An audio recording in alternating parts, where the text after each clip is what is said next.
ఒక్కసారి ఆలోచించండి. మీ ముందు బిర్యానీ లేదు, పిజ్జా లేదు, స్వీట్ లేదు. అయినా వాటి గురించి ఆలోచించగానే నోట్లో నీళ్లు ఎందుకు ఊరుతాయి? డైటింగ్ చేయాలని నిర్ణయించుకున్న మనిషి కొన్ని గంటల్లోనే జంక్ ఫుడ్ ముందు ఎందుకు ఓడిపోతాడు? ఆకలి కడుపులో పుడుతుందా? లేక మెదడులో మొదలవుతుందా? మనకు రుచిని చూపించేది నాలుక కాదా? అయితే ఆహారం నోట్లో పడకముందే దాని రుచి ఎలా ఊహించగలుగుతున్నాం? మన ఆహారపు అలవాట్లను నియంత్రిస్తున్న అసలు బాస్ ఎవరు? తెలుసుకోవాలంటే ఈ స్టోరీ చూడాల్సిందే. డైటింగ్ మొదలు పెట్టడం చాలా మందికి సులభమే, కానీ దాన్ని కొనసాగించడం మాత్రం పెద్ద సవాలుగా మారుతుంది. ఉదయం ఆరోగ్యకరమైన ఆహారం తినాలని నిర్ణయించుకున్న వ్యక్తి సాయంత్రానికి బర్గర్, పిజ్జా లేదా స్వీట్ ముందు ఎందుకు బలహీనపడతాడు? కేవలం సంకల్ప బలం లేకపోవడమే కారణమా?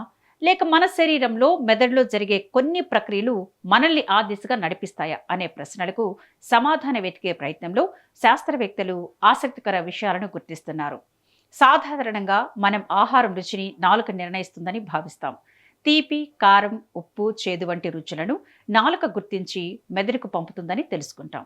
కానీ ఆధునిక న్యూరో సైన్స్ పరిశోధనలు మరో ఆసక్తికరమైన విషయాన్ని చెబుతున్నాయి. ఆహారం నోట్లోకి వెళ్ళకముందే కొన్నిసార్లు మనం దాన్ని తినాలనుకోవడం మొదలు పెట్టకముందే మెదడు ఆహారానికి సంబంధించిన అనుభూతులను సృష్టించడం ప్రారంభిస్తుంది. అంటే మనం రుచిని కేవలం ఆస్వాదించడమే కాదు, ముందుగానే ఊహించగలుగుతున్నాం.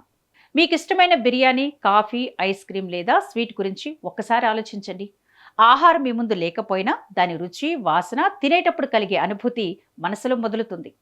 కొన్నిసార్లు నోట్లో నీళ్లు కూడా ఊరుతాయి. ఈ స్పందన యాదృచ్ఛికం కాదు.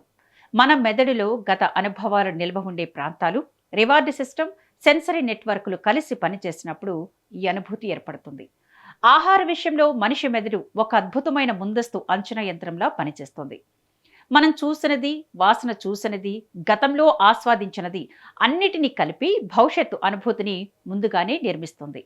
అందుకే బేకరీ పక్కన నడిచేటప్పుడు వచ్చే వాసన, రెస్టారెంట్లో కనిపించే ఫుడ్ ఫోటోలు, సోషల్ మీడియాలో కనిపించే వంటకాల వీడియోలు మన ఆకలిని ఒక్కసారిగా పెంచగలుగుతాయి. ఆకలి పెరిగినప్పుడు ఈ ప్రభావం మరింత ఎక్కువగా కనిపిస్తుంది. శరీరానికి శక్తి అవసరమైనప్పుడు మెదడు ఆహారాన్ని వెతికే ప్రక్రియను వేగవంతం చేస్తోంది.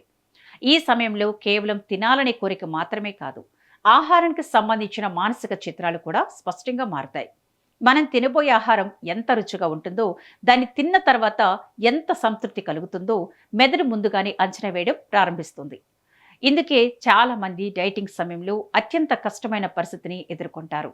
కడుపు ఖాళీగా ఉన్నప్పుడు జంక్ ఫుడ్, స్వీట్లు, ఫాస్ట్ ఫుడ్ల గురించి వచ్చే ఆలోచనలు మరింత బలంగా ఉంటాయి. ఇది కేవలం బలహీనత కాదు, మెదడు జీవశాస్త్ర పరంగా శక్తి అధికంగా ఉండే ఆహారాల వైపు మనల్ని ఆకర్షించే ప్రయత్నం చేస్తోంది. వేల సంవత్సరాల క్రితం ఆహారం కొరత ఉన్న కాలంలో ఈ వ్యవస్థ మనుగడకు ఉపయోగపడింది.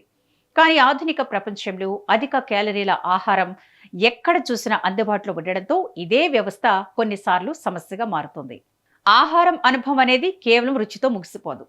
ఒక చిప్స్ ప్యాకెట్ నమిలినప్పుడు వచ్చే క్రంచ్, వేడి కాఫీ తాగేటప్పుడు కలిగే అనుభూతి, ఐస్ క్రీం నోట్లో కరిగే తీరు, బిర్యానీ సువాసన, ఇవన్నీ కలిసి మెదడులో ఒక ప్రత్యేక జ్ఞాపకాన్ని సృష్టిస్తాయి.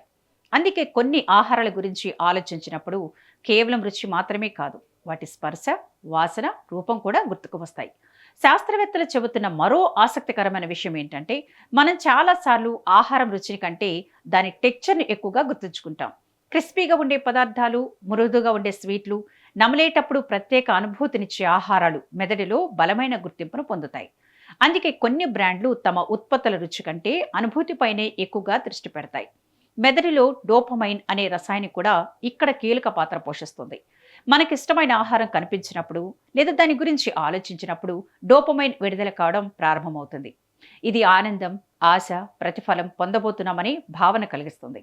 అందుకే ఒత్తిడి, ఆందోళన లేదా భావోద్వేగ ఒత్తిడి సమయంలో చాలా మంది తీపి పదార్థాలు లేక అధిక క్యాలరీల ఆహార వైపు మొగ్గు చూపుతారు. ఇంకో ఆసక్తికర అంశం ఏంటంటే, మన కళ్ళు, ముక్కు కూడా రుచిని ప్రభావితం చేస్తాయి. ఆహారం రంగు, ఆకారం, వాసన ఆధారంగా మెదడు ముందుగానే ఒక అంచనా వేస్తుంది. అందుకే జలుబు చేసినప్పుడు రుచి తగ్గినట్లు అనిపిస్తుంది. నాలుక పని చేస్తున్నప్పటికీ వాసన ద్వారా వచ్చే సమాచారంలో లోపం ఏర్పడడంతో మొత్తం అనుభూతి మారిపోతుంది. ఆహార పరిశ్రమ కూడా ఈ శాస్త్రాన్ని విస్తృతంగా ఉపయోగించుకుంటుంది. ప్రకటనలో చూపించే ఆహారం, రెస్టారెంట్లో వినిపించే సంగీతం, ప్యాకేజింగ్ రంగులు, వాసనలు, ఇవన్నీ వినియోగదారుల మెదడులో కోరికలను పెంచేలా రూపొందించబడతాయి. అంటే మనం ఆకలితోనే కాదు, మన చుట్టూ ఉన్న వాతావరణ ప్రభావంతో కూడా తినే నిర్ణయాలు తీసుకుంటూ ఉంటాం.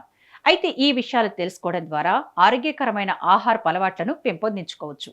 తీవ్రమైన ఆకలి వచ్చేంత వరకు వేచి ఉండకుండా సమయానికి ఆహారం తీసుకోవడం, ఇంట్లో అధిక కేలరీల ఆహారాన్ని తక్కువగా ఉంచడం, ఆరోగ్యకరమైన ప్రత్యామ్నాయాలను సిద్ధంగా ఉంచడం, ఆహారం తినేటప్పుడు దానిపై దృష్టి పెట్టడం వంటి పద్ధతులు ఆహార కోరికలను నియంత్రించడంలో సహాయపడతాయి. ఆహార కోరికలు కేవలం ఆకలి వల్లే వస్తాయని చాలా మంది అనుకుంటారు. కానీ వాస్తవానికి మన భావోద్వేగాలు కూడా ఇందులో కీలక పాత్ర పోషిస్తాయి. సంతోషంగా ఉన్నప్పుడు పార్టీ ఫుడ్, బాధలో ఉన్నప్పుడు స్వీట్లు, ఒత్తిడిలో ఉన్నప్పుడు ఫాస్ట్ ఫుడ్ తినాలనిపించడం వెనుక కూడా మెదడే ఉంటుంది. కొన్ని ఆహారాలను మెదడు కంఫర్ట్ ఫుడ్గా గుర్తుంచుకుంటుంది. చిన్నప్పటి జ్ఞాపకాలు, కుటుంబంతో గడిపిన సందర్భాలు, ప్రత్యేక సందర్భాల్లో తిన్న ఆహారాలు మన భావోద్వేగాలతో కలిసిపోతాయి. అందుకే కొన్నిసార్లు ఆకలి లేకపోయినా మనసు మాత్రం తినమని ఆదేశిస్తుంది. ఆధునిక జీవన శైలి కూడా ఆహార కోరికలను మరింత పెంచుతుంది. గతంలో ఆహారం దొరకడం కష్టమైతే ఇప్పుడు ఆహారాన్ని తప్పించుకోవడమే కష్టంగా మారింది.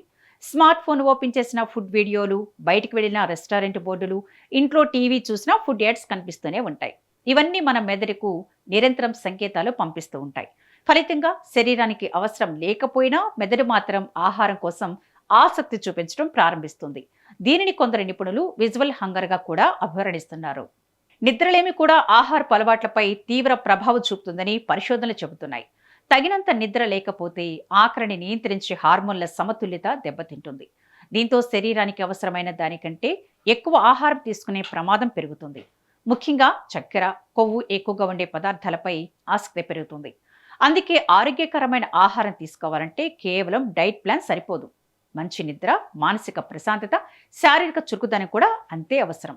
ఆసక్తికరమైన విషయం ఏంటంటే ఆహారం తినే వేగం కూడా మెదడు స్పందనను ప్రభావితం చేస్తుంది. చాలా వేగంగా తింటే కడుపు నిండిందనే సంకేతం మెదడుకు చేరుకునే లోపే ఎక్కువ ఆహారం తినేస్తాం. అందుకే నెమ్మదిగా నములుతూ తినే వ్యక్తులు సాధారణంగా తక్కువ క్యాలరీలు తీసుకుంటారని కొన్ని అధ్యయనాలు సూచిస్తున్నాయి. ప్రతి ముద్దను ఆస్వాదిస్తూ తినడం వల్ల మెదడుకు సంతృప్తి సంకేతాలు త్వరగా చేరుతాయి. దీనినే మైండ్ఫుల్ ఈటింగ్ అని పిలుస్తారు. ప్రస్తుతం ప్రపంచవ్యాప్తంగా ఆరోగ్య నిపుణులు ఈ పద్ధతిని ప్రోత్సహిస్తున్నారు. చివరకు శాస్త్రవేత్తలు చెప్పే ప్రధాన సందేశం ఒక్కటే: ఆహారంపై నియంత్రణ అనేది కేవలం విల్ పవర్తో సాధ్యమయ్యే విషయం కాదు. మన మెదడు ఎలా పనిచేస్తుంది, ఆకలి ఎలా ప్రభావితం చేస్తుంది, భావోద్వేగాలు ఎలా స్పందిస్తాయి, పరిసరాలు మన నిర్ణయాలను ఎలా మార్చుతాయి అనే విషయాలను అర్థం చేసుకోవాలి.